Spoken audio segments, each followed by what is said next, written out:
Welcome to iDream media. So జనరల్గా మూత్రంలో మంట అని చెప్తూ ఉంటారు. అసలు ఏంటిది, ఎందుకు వస్తుంది, రాకుండా జాగ్రత్తలు ఏంటి, వస్తే ఎలాంటి హోమ్ రెమెడీస్ ద్వారా దీన్ని తగ్గించుకోవచ్చు, న్యాచురోపతి వైద్య విధానం దీని గురించి ఏం చెప్తుంది, వివరాలు తెలుసుకుందాం. ఈరోజు మనతో పాటు ఉన్నారు ప్రముఖ న్యాచురోపతి వైద్యులు డాక్టర్ జ్యోత్స్నా పులిపాటి గారు. మ్యామ్ నమస్తే అండి. నమస్తే అండి. చాలా మంది మహిళలు కంప్లైంట్ చేస్తారు ఏంటంటే మూత్రంలో మంట అని. అసలు ఏంటి మ్యామ్ ఇది? సో మూత్రంలో మంట అనగానే ఓన్లీ మనం రెండు థింగ్స్ ఆలోచించాలండి. ఒకటి ఫస్ట్ ఆలోచించాల్సింది బాడీలో వాటర్ ఇంటేక్ తగ్గితే గనక ఆటోమేటిక్గా యూరిన్ కాన్సన్ట్రేషన్ పెరుగుతుంది. పెరిగినప్పుడు మూత్రం వెళ్ళేటప్పుడు మంట అనేది కనిపిస్తుంది అనమాట. సో దీనికి సింపుల్గా దాని మూలాన వచ్చింది అని తెలుసుకోవడం కోసం యూరిన్ ఎప్పుడైతే డార్క్ ఎల్లో కలర్ లో ఉంటుందో ఆటోమేటిక్ గా మనకు అర్థమైపోతుంది ఇది డిహైడ్రేషన్ తో వచ్చింది, బాడీకి వాటర్ సప్లై అనేది చేయాలని. సో దానికి solution minimum 3 litres of water తీసుకుంటే గనక ఈ ఆటోమేటిక్ గా క్లియర్ యూరిన్ అనేది వచ్చేస్తుంది, మంట అనేది తగ్గుతుందండి. సో మెయిన్ గా విమెన్ లో, ఎస్పెషల్లీ మెనోపాజల్ విమెన్ లో ఆర్ ఆడవాళ్ళు ఎక్కడైనా కానివ్వండి, ఫస్ట్ వాష్రూమ్ వెళ్ళడానికి హెజిటేట్ చేస్తాం. సపోజ్ వర్కింగ్ ఉమెన్ ఉన్నాము, లేదా ఆడపిల్లలు స్కూల్స్కి వెళ్తారు, కాలేజెస్కి వెళ్తారు, వర్క్ ప్లేస్లో కానివ్వండి వాష్రూమ్స్ క్లీన్గా లేవనో లేకపోతే యూస్ చేయడం ఇష్టం లేకనో వాటర్ తాగడం అనేది తగ్గించేస్తారు. సో పొద్దున వెళ్ళేటప్పుడు టిఫిన్ తినకో హడావిడిగా వెళ్ళేటప్పుడు తాగే ఒక ½ గ్లాస్ వాటర్, 1 గ్లాస్ వాటర్ తాగి మళ్ళీ ఇంటికి వచ్చిన తర్వాత తాగే నీళ్లు మాత్రమే ఎంతో మంది కంప్లైంట్ చేశారండి. నా దగ్గర వచ్చిన క్లయింట్స్ అందరూ చెప్పేది ఫస్ట్ ఇదే. ఎందుకంటే వాష్రూమ్కి వెళ్ళడం ఇష్టం లేదు కాబట్టి వాటర్ తాగరు. మ్యామ్ జనరల్ గా చెప్తారు ఏంటంటే పబ్లిక్ టాయిలెట్స్ యూస్ చేస్తే కూడా యూరిన్ ఇన్ఫెక్షన్ వస్తుందని, అది నిజమేనా? అంటే టు సర్టన్ ఎక్స్టెంట్ అది నిజమే అండి. పబ్లిక్ టాయిలెట్స్ హైజీనిక్ గా లేవనుకోండి, సో ఇన్ఫెక్షన్ వచ్చే అవకాశం ఉంటుంది. ఎస్పెషల్లీ అందుకే ఈ మధ్య కాలంలో వెస్టర్న్ టాయిలెట్స్ ఎక్కువ ఉంటూ ఉన్నాయి. సో వెస్టర్న్ టాయిలెట్స్ యూస్ చేసినప్పుడు ఆటోమేటిక్ గా హైజీన్ అనేది తక్కువ ఉంటుంది. బికాస్ సీట్ అనేది ఒకళ్ళ తర్వాత ఒకళ్ళు అదే సేమ్ టైంలో యూస్ చేస్తూ ఉంటారు. అందుకే ఎక్కడైనా కానివ్వండి ఇండియన్ టాయిలెట్ ఉంటే మనం అదే ప్రిఫర్ చేయడం బెటర్. మ్యామ్ మరి దీని వల్ల ఏమైనా యూరిన్ లో మంట వచ్చే అవకాశం ఉంటుందా? సో ఎప్పుడైతే ఇన్ఫెక్షన్ అయిందో, యూరినరీ ట్రాక్ట్ ఇన్ఫెక్షన్, అప్పుడు కూడా యూరిన్ లో మంట, మూత్రం వెళ్ళేటప్పుడు మంట అనేది అది ఇంకొక మేజర్ కాజ్ అన్నమాట. మూత్రం వెళ్ళేటప్పుడు మంట రావడానికి.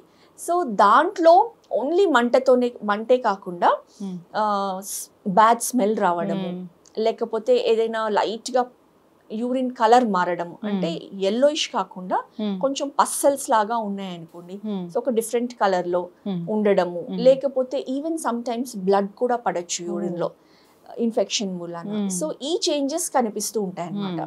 సో సింపుల్ గా యూరినరీ ట్రాక్ట్ ఇన్ఫెక్షన్ ఉందా లేదా అని అంటే యూరిన్ టెస్ట్ చేసుకుంటే, యూరిన్ కల్చర్ టెస్ట్ కూడా చేస్తారు. చేసినప్పుడు అందులో మనకి క్లియర్ గా తెలిసిపోతుంది అది యూరినరీ ట్రాక్ట్ ఇన్ఫెక్షన్ అని చెప్పేసి.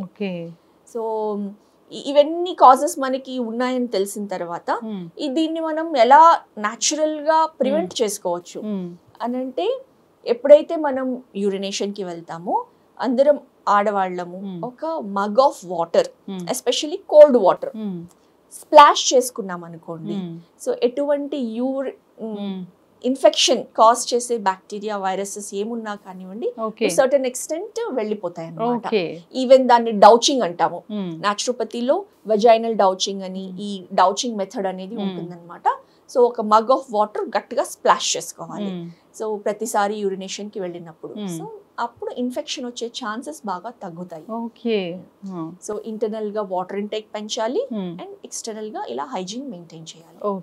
అండ్ ఖచ్చితంగా లోపల వేసుకునే అండర్ గార్మెంట్స్ అనేది ఎప్పుడు పొడిగానే ఉండడం చూసుకోవాలి, వెట్నెస్ అనేది లేకుండా చూసుకోవాలి. పీరియడ్స్ టైంలో ఎస్పెషల్లీ ఆడవాళ్ళకి ఈ వెట్నెస్ అనేది ఎక్కువ అవుతుంది. వర్క్ ప్లేస్కి వెళ్ళి చాలా గంటల తరబడి ప్యాడ్స్ మార్చుకోవడానికి ఇబ్బంది పడే వాళ్ళు ఉంటారు.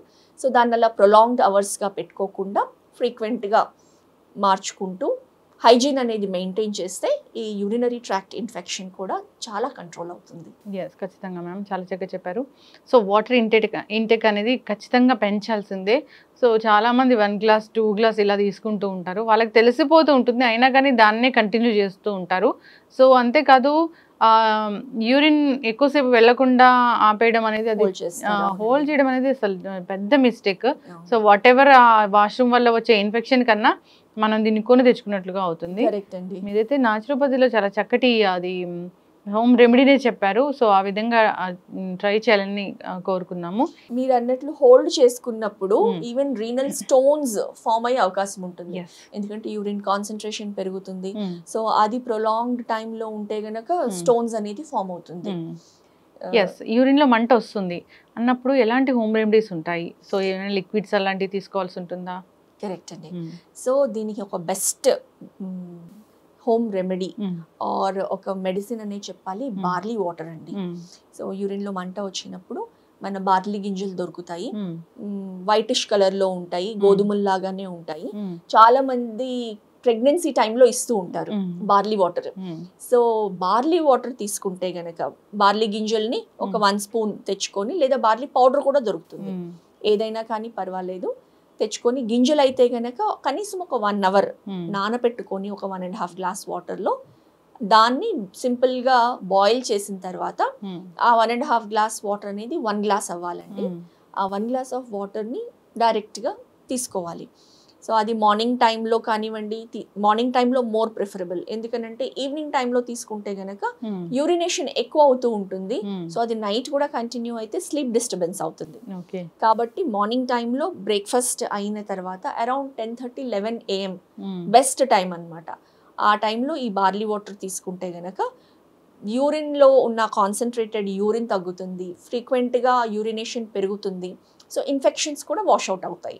సో బార్లీ వాటర్ అనేది అద్భుతంగా పనిచేస్తుందండి. ఖచ్చితంగా మ్యామ్, చాలా చక్కగా చెప్పారు. సో యూరిన్ ఇన్ఫెక్షన్ వచ్చినప్పుడు ట్రై చేయాలని కోరుకున్నాం. ఇన్ఫెక్షన్ అనేది కంట్రోల్ అవ్వట్లేదు, యూరిన్లో మంట కంటిన్యూ అవుతూ ఉంటుంది. జనరల్గా కూడా కంప్లైంట్ చేస్తూ ఉంటారు యూరిన్లో మంట తగ్గట్లేదు అని. సో అదేదో హార్మోన్ ఇంబ్యాలెన్స్ ఇలా అని కూడా చెప్తూ ఉంటారు. సో వాట్ ఎవర్ ఏదొచ్చినా కానీ హోమ్ రెమెడీస్ పాటించాలి. లేదా తగ్గట్లేదు అన్నప్పుడు ఒక న్యాచురోపతి డాక్టర్నో లేదా నార్మల్ గైనకాలజిస్ట్ ఇలా కలిస్తే సరిపోతుంది. సో కంట్రోల్ అవుతుంది. దాన్నే మనం ప్రొలాంగ్ చేస్తూ ఉంటే కనుక రకరకాల వాటికి దారితీసే అవకాశం ఉంది. ఎస్ మ్యామ్, చెప్తూ ఉంటారు కదా యూరిన్లో మంట అనిపిస్తుంది, ఇది తగ్గట్లేదు అన్నప్పుడు అది రకరకాల క్యాన్సర్స్ కూడా దారితీస్తూ ఉంటుందని. అవునండి. సో మనం first basic level of investigation కింద యూరిన్ కల్చర్ చేయడము, యూరిన్ టెస్ట్ చేయడము చేసిన తర్వాత ఫర్దర్ అందులో మనకి తెలుస్తుంది రిజల్ట్. ఫర్దర్గా అవసరం అయితే కనుక అది యూరినరీ సిస్టమ్ నుంచే వచ్చిందా, లేకపోతే పక్కన ఉన్న సిస్టమ్స్లో ద్వారా కూడా దీనికి వచ్చిందా అన్నది మనము ఫర్దర్ ఇన్వెస్టిగేషన్స్ చేస్తే తెలుస్తుందండి. ఖచ్చితంగా మ్యామ్, చాలా చక్కగా చెప్పారు మ్యామ్. జాగ్రత్తలు తీసుకోవాలని కోరుకున్నాం. దీన్ని అంత అంటే దీన్ని నార్మల్గా ఏదో నార్మల్ సిమ్టమే కదా, నార్మల్గా ఇది మనం కంటిన్యూ చేయొచ్చు కదా అన్నట్లు దీన్ని వాయిదా వేయకూడదని కోరుకుందాం. చక్కటి ఇన్ఫర్మేషన్ అండి, ధన్యవాదాలు. నమస్తే అండి.